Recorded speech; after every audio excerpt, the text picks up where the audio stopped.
Assalamualaikum warahmatullahi wabarakatuh. Kita masuk ke pelajaran kedua dari aplikasi Durus Al-Lughah, yaitu Al-Mu'annath. Pada video sebelumnya itu pernah juga kita bahas tentang muzakkar dan mu'annath. Namun pada video kali ini kita akan bahas lagi, kita akan ulangi lagi agar bagi kita yang pemula semakin paham apa itu muzakkar, apa itu mu'annath. Sekarang tentang mu'annath, bisa dilihat pada tulisan di layar. Pengguna mampu menggunakan kata benda mu'annath. Pengguna mampu menggunakan kata tunjuk yang sesuai untuk kata benda mu'annath. Pengguna mampu menjawab soal-soal seputar kata benda mu'annath. Jadi mu'annath ini kata benda yang menunjukkan itu perempuan. Jadi sebelumnya juga kita pernah jelaskan, bukan hanya manusia saja yang ada laki-laki dan perempuan, tetapi juga benda itu ada yang muzakkar, ada yang mu'annath. Maksudnya ada yang laki-laki, ada yang perempuan. Nah, kita lihat contoh benda yang mu'annath atau contoh benda yang perempuan. Ini ada sabburatun, artinya papan tulis. Tallasatun, penghapus papan tulis. Mistaratun, penggaris. Minasyatun, kamoceng. Kurasatun, buku tulis. Mimhatun, penghapus pensil. Nafizatun, jendela. Miknasatun, sapu. Ini adalah contoh mufradat atau kosakata mu'annath. Nah, dilihat dari mana mu'annathnya? Coba dilihat pada huruf akhirnya. Itu semua ada tamar butohnya. Sabburatun, ada tamar butohnya. Tallasatun, ada tamar butohnya. Maksudnya tamar but itu adalah huruf ta. Huruf ta yang berbentuk seperti huruf H, atau huruf H yang akan dibaca apabila diwaqafkan. Seperti sabburatun itu dibaca ta, ketika diwaqafkan dibaca ha, sabburah gitu. Tallasatun itu ketika dibaca wasol ya, tapi ketika diwaqafkan tallasah. Jadi teman-teman bisa juga mendownload aplikasi ini.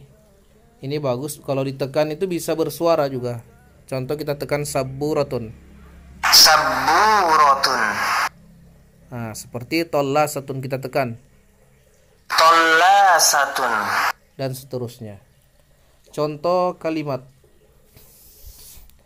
Nah, al-amthila artinya contoh. Hadhihi sabburatun. Ini adalah papan tulis. Tilka sabburatun. Itu adalah papan tulis. Hadhihi ini adalah isim isyarah. Tilka juga isim isyarah. Perbedaannya, kalau hadhihi ini menunjukkan kata benda yang dekat. Hadhihi sabburatun, ini adalah papan tulis. Sedangkan tilka itu menunjukkan benda yang jauh. Tilka sabburatun, itu adalah papan tulis. Nah, kalau muzakkar itu menggunakan hadza, sementara untuk benda yang jauh itu menggunakan dzalik. Namun kalau mu'annath itu menggunakan hadhihi, sementara benda yang jauh itu menggunakan tilka, dan seterusnya. Kita masuk ke percakapan. Nah, ini banyak. Al-muhadatsatu artinya percakapan. Ma hadhihi, apa ini? Hadhihi kurasatun. Kemudian di bawahnya ada tilka kurasatun. Berarti ada pertanyaan sebelumnya itu ma tilka, apa itu? Tilka kurasatun. Teman-teman bisa mengetahui artinya pada awal video tadi. Ma hadhihi, apa ini? Hadhihi mimhatun. Ini adalah penghapus, dan seterusnya. Ada tilka mimhatun. Itu adalah penghapus. Berarti sebelumnya ada pertanyaan ma tilka, apa itu? Tilka mimhatun. Jadi tidak boleh dzalika mimhatun, karena dzalika itu muzakkar, sementara mimhatun muannas. Jadi kalau isim isyarahnya itu mudzakkar, maka yang jatuh setelah isim isyarah atau yang ditunjuk mansyur ilaih, benda yang ditunjuk juga harus mudzakkar. Tapi kalau isim isyarahnya itu muannas, maka mansyur ilaih atau benda yang ditunjuk itu mesti muannas. Ada pertanyaan di bawah, ahadhihi minasyatun, apakah ini kemoceng? Jawabannya na'am hadhihi minasyatun. Ya, ini adalah kemoceng. Dan seterusnya. Barakallahu fikum ajma'in. Assalamualaikum warahmatullahi wabarakatuh.